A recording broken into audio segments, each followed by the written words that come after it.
Nations Unies.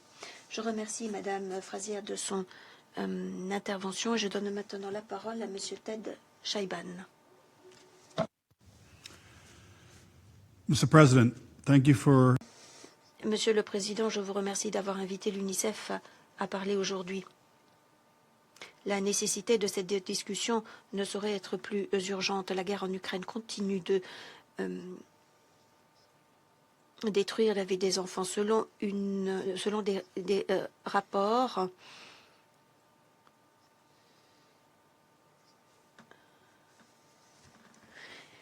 hier soir ou dans la nuit, un drone a frappé un dortoir abritant au moins 86 adolescents de 14 à 18 ans à Starobilsk dans la région de Luhansk.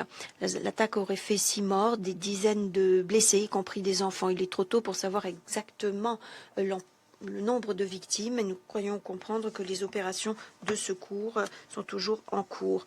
Voilà encore un nouvel exemple qui montre comment les enfants paient le prix de la guerre avec lesquels ils n'ont rien à faire, qui n'est pas de leur faute. Selon des données corroborées par les Nations Unies, plus de 3400 enfants ont maintenant été tués ou blessés depuis l'escalade de la guerre en 2022. De surcroît, des millions d'enfants en Ukraine continuent d'être touchés par les hostilités qui persistent sans relâche, y compris en vivant sous les raids aériens, avec des risques d'attaques aériennes, de déplacement, l'incertitude accrue, la peur, parce qu'aucun endroit n'est sûr. Ils ont peur d'aller dormir la nuit. L'UNICEF le répète, il est urgent que toutes les parties respectent le DIH. Il est urgent de veiller à ce que les civils, y compris les enfants, soient protégés contre les attaques. Nous restons préoccupés par l'utilisation continue d'armes explosives dans les zones habitées, avec des technologies telles que des drones armés exposant les enfants à des souffrances et des événements très traumatisants.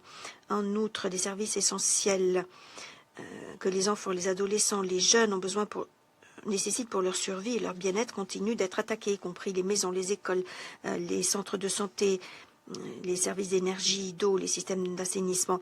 Nous sommes particulièrement préoccupés encore et toujours par les attaques contre les écoles et l'effet dévastateur sur les étudiants, les enseignants et l'apprentissage, l'éducation en Ukraine. Plus de 1780 centres d'enseignement ont été endommagés ou détruits depuis 2022, selon des informations vérifiées. Ceci a un impact sur l'accès à l'éducation aujourd'hui et pour les années à venir.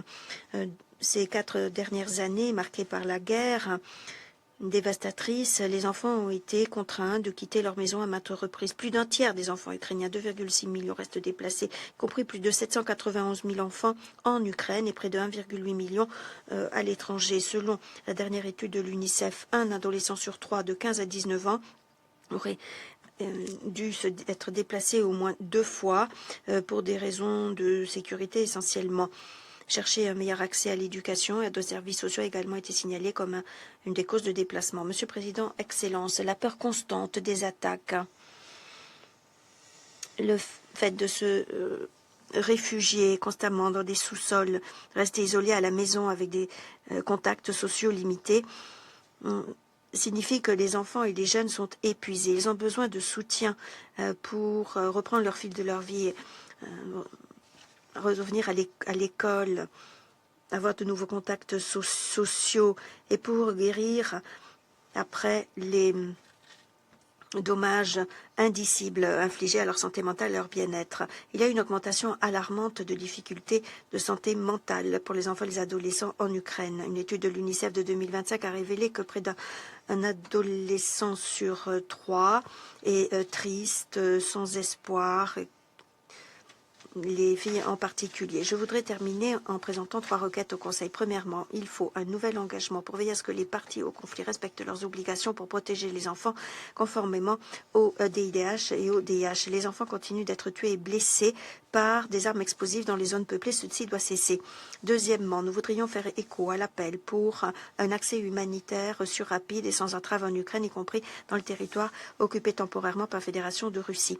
En tant qu'acteur impartial neutre, sur le plan humanitaire, l'UNICEF reste déterminé à apporter une assistance humanitaire et protection à tous les enfants dans le besoin. Et enfin, nous avons besoin du soutien unanime du Conseil et des États membres pour utiliser tout le pouvoir possible pour faciliter un dialogue politique, pour mettre un terme à cette guerre et rendre l'espoir à des millions d'enfants, l'espoir d'une paix durable. Je vous remercie.